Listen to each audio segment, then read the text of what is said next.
Bienvenue, la radio des 100 voix était au rendez-vous aujourd'hui à l'événement de l'inauguration d'une école spécialisée aux personnes à mobilité réduite. L'événement a été organisé par l'association des handicapés de la région de Ouessif, en présence du maire de la commune. C'est moi la voix. Non, c'est moi la voix. Nous sommes la voix. Nous sommes tous la voix des 100 voix. Au début, Monsieur Mabrouk, pour les personnes qui ne vous connaissaient pas, c'est qui Monsieur Mabrouk? Mabrouk, c'est au fond de la montagne. C'est une association de malades qui a pris toute spécialité médicale en charge en matière de soins, orientation, prise en charge, et beaucoup plus les handicapés qui sont quelque part ignorés au fond de la montagne. Bien, on a une équipe spécialisée de coiffeurs qui font les hôpitaux chaque week-end, sauf que c'est pour le moment de la Covid. On a ralenti quelque part. Pourquoi? Parce que pour éviter la transmission de la maladie, on a un siège à Ouessif Centre, au pied de la montagne, au pied de la main du Juif, Thaltat en kabyle. Voilà, je vous fais une récap. Donc, je peux vous donner le nombre, un effectif approximatif des cancéreux. On a pris les handicapés en charge, on a pris les non-voyants, les cardiopathes, etc. Oui. C'est avec honneur de venir vous parler, vous adresser, parce que vous vous adressez à une association qui existe déjà pendant 27 ans, dans le cadre de prise en charge. Alors, c'est un honneur pour nous de pouvoir transmettre notre voix à travers votre radio et vos ondes. En tant qu'association des handicapés, pouvez-vous nous parler sur comment vous célébrez cette journée? C'est Madame Karina Sera, psychologue clinicienne au niveau de l'association Terre et Sérum au niveau de Tizi Ouzou. Pour la première fois, je dis bien que l'association, ça remonte, la création de l'association, ça remonte à très longtemps. Donc, c'est une association créée en 1994 et c'est un programme qui est fait par les spécialistes. Donc, il y a des psychologues, des cliniciennes, des psychologues scolaires, des psychologues de travail, des éducateurs, éducatrices spécialisés et des orthophonistes aussi. Donc, le programme, évidemment, il est fait en collaboration avec l'ensemble d'équipes pluridisciplinaires. C'est un programme qui vise en général l'autonomie de l'enfant. On vise aussi les capacités intellectuelles et les capacités sociales, motrices de l'enfant, sans oublier le langage et les capacités psychologiques. En fait, on stimule beaucoup plus le côté psychologique et l'accompagnement des parents. Donc, c'est un travail qui est vraiment dur en fait, avec l'enfant parce que c'est pas évident de le récupérer en fait. Et c'est pas évident de tracer tout un travail.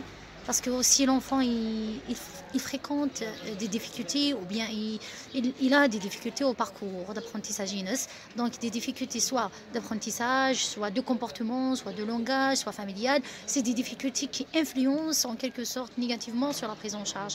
On continue le travail et c'est, je dis bien, les enfants, ils sont capables de faire quelque chose. C'est des enfants qui sont capables d'être intégrés. C'est des enfants qui sont récupérables en quelque sorte. Mais il faut combattre.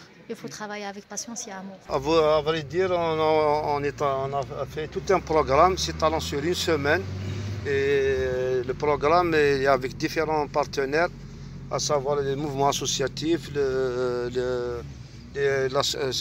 centres de formation professionnelle, différents centres de formation professionnelle et la Ligue handisport.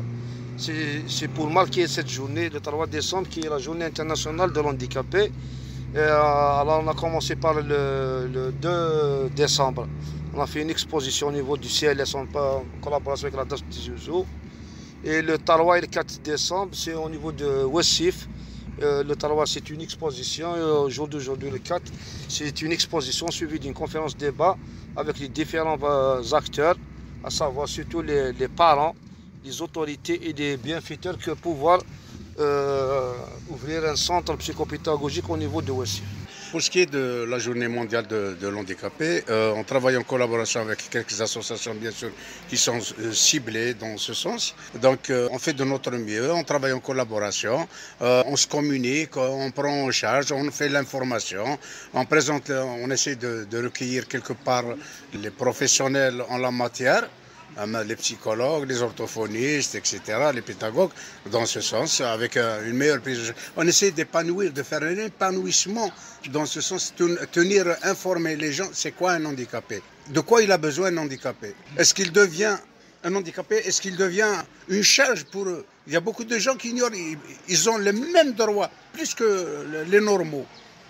C'est là qu'ils ont besoin de prise en charge quelque part. Et malheureusement, c'est comme ça, voilà. En tant qu'association, bien sûr, vous célébrez cette journée, mais et quelles sont les activités que vous avez prévues pour... Eh bien voilà, je vous annonce les couleurs. Aujourd'hui, c'est la journée la plus célébrale, si vous voulez, parce qu'on a fait quand même, on a touché certaines personnes qui nous ont octroyé des moyens en vue de la création d'une école psychopédagogique pour les enfants atteints de déficience mentale au village d'Aït Boumadi, la daïra de Wassif, qui est toujours au fond de la montagne. Donc c'est un grand acquis. Aujourd'hui, on a invité quelques associations, l'association Tigre Sirm de Tizi Ouzou, à leur tête M. Lemhan Karim et M. Antiten Achour. Vous avez M. Meradi Salah, bien sûr, il a une école psychopédagogique au niveau de Fort National. C'est un bonhomme qui s'est toujours débattu dans ce sens. Et ben voilà, on a fait une exposition dans ce sens.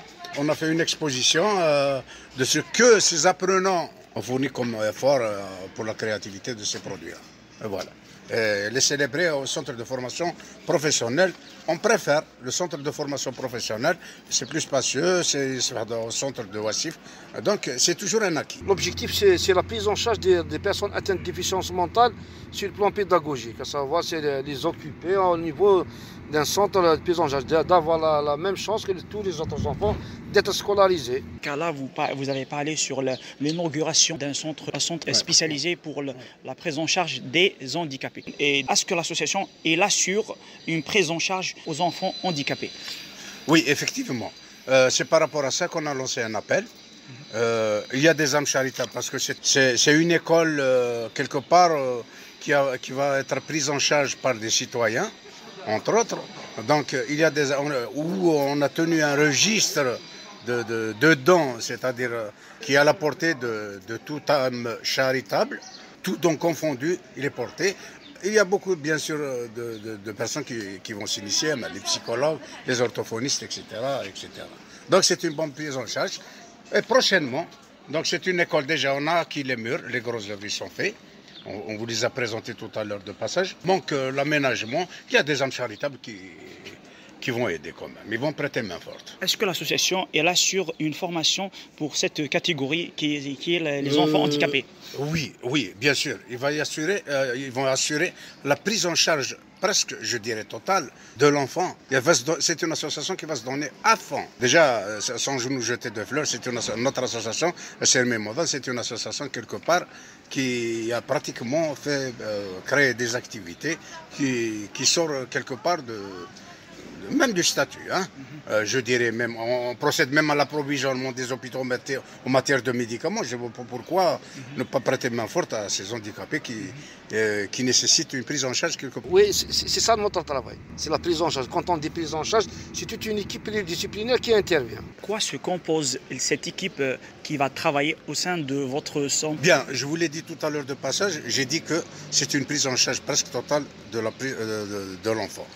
Qu'il soit autiste, qu'il soit IMC, donc il y a quelque part une prise en charge. Donc ça récapitule tout. Quels sont les projets que vous avez prévus pour ces enfants-là? On a plusieurs projets. Parmi les projets, c'est l'ouverture d'une annexe au jour d'aujourd'hui. On est en route vers une annexe qui va s'ouvrir bientôt. Dès que les moyens matériels et humains sont disponibles, on va l'ouvrir. Et un autre projet, c'est au niveau de Ouagenoun. C'est un CATA validé, c'est un centre d'aide par le travail, destiné pour la catégorie, c'est une personne atteinte de déficience mentale qui dépasse les 18 ans. Bien, tout d'abord, il faudrait commencer par l'assistance, bien sûr, l'assistance psychologique, l'assistance de vie, l'assistance de transport, un minimum de confort pour cet enfant, qui a été ignoré, bien sûr, jusqu'à ce jour, dont je ne vois pas l'utilité de certains agréments, je dirais, de certaines personnes qui devaient assister aujourd'hui, qui devaient représenter, qui devaient tendre la main à cette demande. Bien sûr, il y a une équipe de l'enseignement au niveau du centre pendant la journée du 4 décembre. Il y a toutes les commodités d'information et malheureusement, ils sont absents. Comme je disais tout à l'heure de passage, c'est des enfants qui nécessitent un minimum de prise en charge. C'est des enfants qui ouvrent droit plus que les enfants normaux. Ils ouvrent droit à l'enseignement, ils ouvrent droit à la prise en charge. Je ne vois pas d'ailleurs pourquoi les enfants handicapés ils sont ignorés quelque part. Ils devaient passer en priorité. Les difficultés, la première difficulté, c'est le manque de moyens. Cette catégorie, généralement, elle est marginalisée par l'État. Je dis bien ce mot parce qu'on trouve un établissement scolaire qui est plein de matériel. Il y a un établissement scolaire pour enfants ayant des besoins spécifiques. En quelque sorte, il fait tout de rien. Il fait tout avec peu de moyens. Donc le manque de moyens, c'est un obstacle. Le manque de formation, c'est les formations qui nous manquent aussi. Parce que pour comprendre et prendre en charge un enfant en situation de handicap, il faut tout d'abord être formé, n'est-ce pas? Donc c'est le premier, c'est le deuxième point. Le troisième point, c'est l'intégration. L'acceptation et l'intégration dans la société. Parce que c'est un volet très important, parce que c'est une catégorie. Elle est prise en charge dans le centre, mais elle est mise à l'écart dans la société. Donc j'espère que les autorités écoutent mon message aujourd'hui, laisser l'enfant et travailler les capacités de l'enfant et trouver l'espace pour ces enfants. On a besoin d'espace, on a besoin de matériel, on a besoin de formation pour les enfants, on a besoin de reconnaître cet enfant comme un être qui est en quelque sorte dans une société. Voilà. Bon, il y a des associations, il y a des comités de village, que je remercie d'ailleurs. À leur tête, M. Chiliakli, il est aussi parent d'un enfant touché par ce genre de maladie. Donc, ils vont nous prêter main forte quelque part pour la réalisation du commencement de cette école. Cet établissement qui va être, bien sûr, dans le siège, va être à Boumadi. De quoi se compose l'équipe avec qui vous allez travailler? Bien, c'est des professionnels. Apparemment, c'est des professionnels. Donc, déjà, j'avais l'habitude de travailler avec eux depuis 2015, la date de création de notre association. Donc, j'étais en contact permanent. Je commençais en 2015 à procéder aux statistiques et l'enregistrement, si vous voulez, de l'effectif.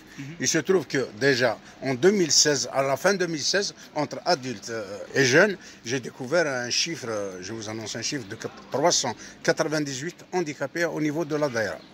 Sans parler d'enfants alités et ignorés dans leur maison. Et ceci par rapport à la malinformation, des gens qui se cassent pas la tête en ce sens. Un mot de la fin pour les gens et les auditeurs de la radio des Sans Voix. Merci beaucoup. Inch'Allah, ce ne sera pas la dernière. Vous êtes les bienvenus à Tizi Ouzou. Peut-être un jour que vous se présentez pour voir et faire un reportage avec l'ensemble des éducatrices et des psychologues et des orthophonistes. Le proverbe dit un, il fait, l'ensemble construit. Nous appelons toutes les âmes charitables à contribuer, à savoir les âmes charitables et surtout les autorités, de donner main forte. Je vous remercie pour votre présence, quoique il y a un minimum de prise en charge, la RALEP, hein? Mais sinon, c'est le grand jour pour nous. Déjà, c'est un grand acquis. C'est la première fois qu'un événement pareil se déroule au niveau de la Daïra de Ouassif. Vu que la RALEP, il y a des enfants qui sont ignorés, comme je le disais tout à l'heure, on est au fond de la montagne, on essaie de donner quand même un plus pour ces enfants.